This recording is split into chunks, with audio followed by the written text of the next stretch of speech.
ஜோதிட விடியல் YouTube channel நேயர்கள் அனைவருக்கும் ஸ்ரீ கால பைரவரியின் பரிபூரண அருளாசியுடன் உங்கள் ஆஸ்ட்ரோ ராஜகுமாரியின் இனிய வணக்கம்.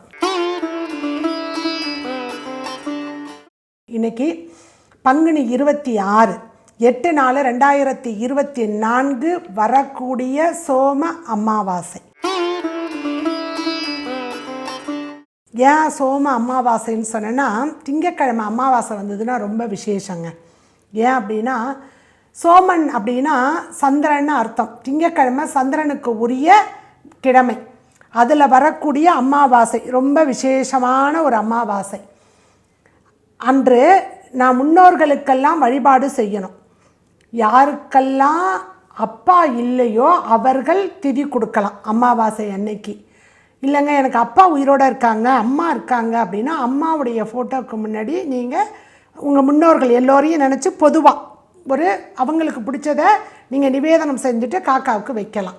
ஆனால் திதி அப்பா இருக்கிறவங்க செய்யக்கூடாது. ஏன்னா அப்பா தான் நமக்கு ஆணிவேர், அந்த விந்துலேருந்து அந்த சுக்லத்திலேருந்து நம்ம வந்ததுனால. சரிங்களா? சரி, இந்த நாளில் நம்ம இன்னும் என்ன ஒன்று செய்யணும். ஏன் அப்படின்னா, அந்த அமாவாசை திதியும் திங்கக்கிழமையும் சேர்ந்து வந்ததுன்னா அமா சோமாவாரம் அப்படின்னு நம்ம சொல்லுவோம். அந்த நாளில் அரச மரத்தை வழிபட்டு வலம் வர வேண்டும் அப்படின்னு நமக்கு சொல்லப்பட்டு இருக்குது. ஏன் அப்படின்னா, அந்த அரச மரத்திலிருந்து வரக்கூடிய அதிர்வுகள் அப்படின்னா, அந்த அரச மரத்தை சுற்றி வருவதற்கே அஸ்வத்த பிரதட்சணம் அப்படின்னா சுற்றி வர்றதுன்னு அர்த்தம். அப்போ அந்த அரச மரத்தை சுற்றி வரக்கூடிய அந்த இதுக்கு பிரதட்சணைக்கு பேர் அஸ்வத்த பிரதட்சணம் அப்படின்னு பேர். ஏன் அப்படின்னா, அரச மரம் இருக்குது இல்லையா, அறிவியல் உண்மையை முதல்ல சொல்லிடுறேன். அதாவது ஏன் மரம் செடியை ஏன் வளர்க்கணும்னு சொல்கிறோம், அது நமக்கு ஆக்சிஜனை கொடுக்குது. ரைட்டு, ஒரு நல்லதை கொடுத்துட்டு நம்மளுடைய கெட்டதை அதை வாங்கிக்குது. நம்ம ஆக்சிஜனை உள்ளார வாங்கிட்டு கார்பன் டை ஆக்சைடை வெளியில் விடுவோம். மரம் என்ன தெரியுமா செய்யும், கார்பன் டை ஆக்சைடை உள்ளார வாங்கிக்கிட்டு ஆக்சிஜனை வெளியில் விடும். இது அறிவியல். இதில் என்ன அப்படின்னா, மரங்களுக்கெல்லாம் அரசனாக இருக்கிறதுனால தான் அது அரச மரம். நம்ம முன்னோர்கள் இன்னும் முட்டாளாக பேர் வச்சுட்டு போகலை.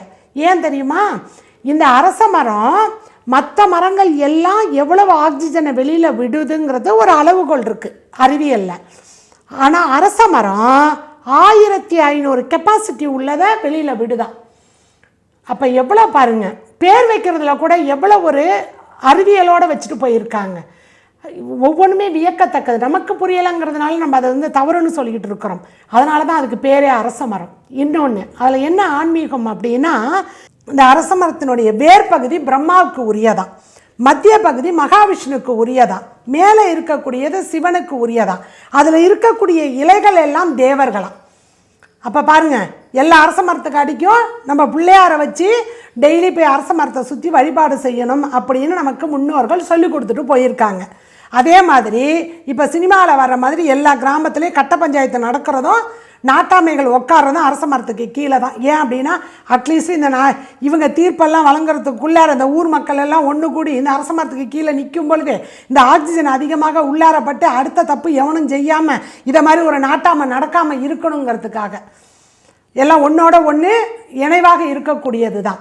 சரி, அன்னைக்கு நம்ம இந்த அரச மரத்தை நம்ம வழிபாடு செய்யணும். அரச மரத்துக்கு வேறு பேர்கள் இருக்குது. இதை ஏன் தெரிஞ்சுக்கணுன்னா, நமக்கு ஒவ்வொன்றையும் புரிஞ்சுக்கணும் பாருங்கள். மக்களுக்கு வேறு விதத்தில் அதை நான் கொண்டு போய் சேர்க்கணும். நான் கற்றுக்கிட்டதை நான் படித்ததை எடுத்துக்கிட்டு போகணும்னு நினைக்கிறேன். இந்த அரச மரத்துக்கு வடமொழியில் விருச்சிக ராஜன்னு பேர். அதுதான் அரச மரம்னு நம்ம சொல்கிறோம். வடமொழியில் விருட்சகம் அப்படின்னா மரம்னு அர்த்தம். ராஜன், மரத்துக்கெல்லாம் ராஜன் அவன். அஸ்வத்தா, பிப்பல்லா என்று பெயர். இந்த பிப்பல்லா என்கின்ற இந்த வடமொழி சொல்லு தான் ஆங்கிலத்தில் பிப்பிள் மரம் அப்படின்னு நம்ம அரச மரத்தை சொல்கிறோம்.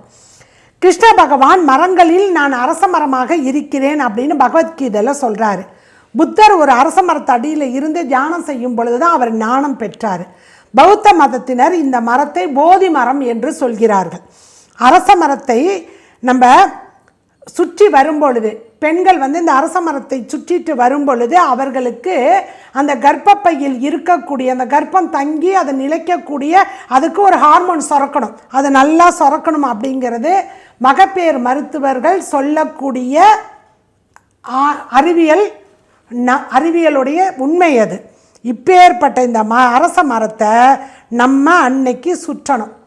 என்ன சொல்லி சுற்றணும்? மூலதோ பிரம்ம ரூபையோ அப்படின்னா கீழே இருக்கக்கூடியவன் பிரம்மா, மத்தியமோ விஷ்ணு ரூபிணியே, அப்போ மத்தியில் இருக்கக்கூடிய மகாவிஷ்ணுவே, அக்ரத சிவரூபையே விருட்ச ராஜாயே நமக, மேலே இருக்கக்கூடிய சிவன், இப்படி இருக்கக்கூடிய இந்த விருட்ச அரச மரமே நமகா அப்படின்னு நம்ம சொல்கின்றோம். அதுதான் இதனுடைய அர்த்தம்.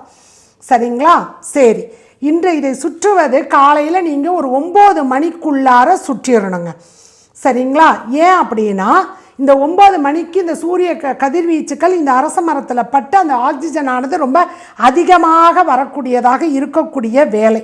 அதுக்கு மேலே நீங்கள் சுற்றணுங்கிறது அவ்வளவு நல்ல பலனை கொடுக்காது. அதனால் 9 மணிக்குள்ளார நீங்கள் என்ன பண்ணலாம்? முடிஞ்சவங்க 27 சுற்றோ 54 108 இதில் எது முடியுதோ அதை சுற்றுங்க.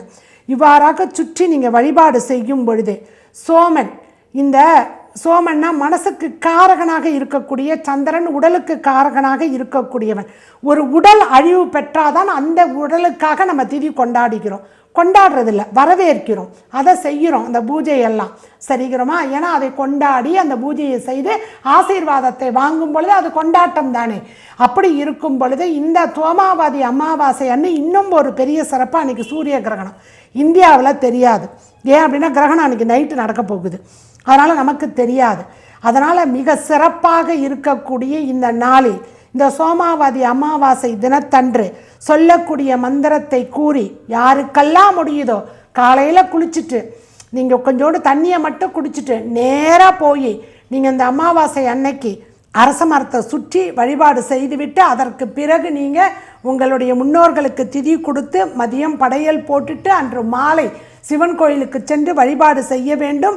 அல்லது குலதெய்வ கோயில் பக்கத்தில் இருந்ததுன்னா அங்கே சென்று வழிபாடு செய்து வழிபட்டீர்கள் என்றால் அந்த பரிபூரணமான அந்த அமாவாசை அன்று உங்களுக்கு கிடைக்கக்கூடிய குலதெய்வ ஆசீர்வாதம், முன்னோர்கள் ஆசீர்வாதம், அரச மரத்தில் இருக்கக்கூடிய அந்த திருமூர்த்திகளுடைய ஆசீர்வாதம், உங்கள் இஷ்ட தெய்வத்தை நீங்கள் வழிபட்டீர்கள் என்றால் அவர்களுடைய ஆசீர்வாதம், இத்தனை ஆசீர்வாதம் நமக்கு கிடைக்கும் பொழுது எந்த தோஷம் எந்த இது நமக்கு என்ன செய்யும் சொல்லுங்கள் பார்க்கலாம்.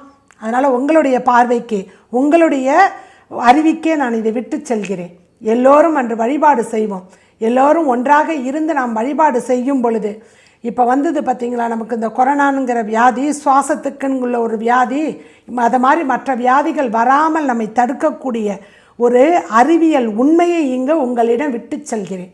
ஆக்சிஜனை நிறைய உள்வாங்கி மூச்சியை இழுத்து விடுங்க. பிரதட்சணை பண்ணும் பொழுது அந்த மூலமோ பிரம்ம ரூபையான்னு நீங்கள் சொல்லும் பொழுது அந்த சுவாசமானது உங்களுடைய வடது அந்த இது வழியாக செல்லும். சொல்லி பாருங்கள். அதுதான் வாசி யோகத்துடைய இது. உங்களுக்கு வடது நாசியின் மூலமாக வலது மூக்கு வழியாக உங்களுக்கு சுவாசம் வந்ததுன்னா உங்கள் உடம்பு நல்லா இருக்குது, வியாதி வராதுன்னு அர்த்தம்.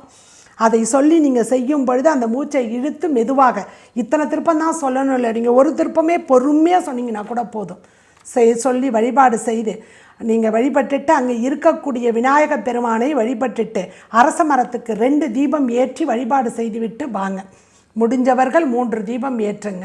ஏன்னா பிரம்மாவுக்கு 1, மகாவிஷ்ணுவுக்கு 1, சிவனுக்கு 1 இல்லையா, 2 தீபமாவது ஏற்றி வழிபாடு செய்துவிட்டு நேராக வீட்டுக்கு கொஞ்ச நாள் அப்படியே அந்த அரச மரத்துக்கு கீழே கொஞ்சம் நீங்கள் சுற்றி வர பிரதட்சணை பண்ணதுக்காக ரெஸ்ட் எடுக்கணுன்னா அரச மரத்துக்கு கீழேயே உட்காந்து ரெஸ்ட் எடுங்க. நேராக இல்லை அப்படின்னு வீட்டில் கொஞ்ச நாள் உட்காந்துட்டு அதுக்கப்புறம் உங்களுடைய தின வேலையை நீங்கள் பண்ண ஆரம்பிங்க. ஆஃபீஸ் போகிறவங்க ஆஃபீஸ் போங்க, வீட்டு வேலை பார்க்குறவங்க வீட்டு வேலை பாருங்கள். சரிங்களா?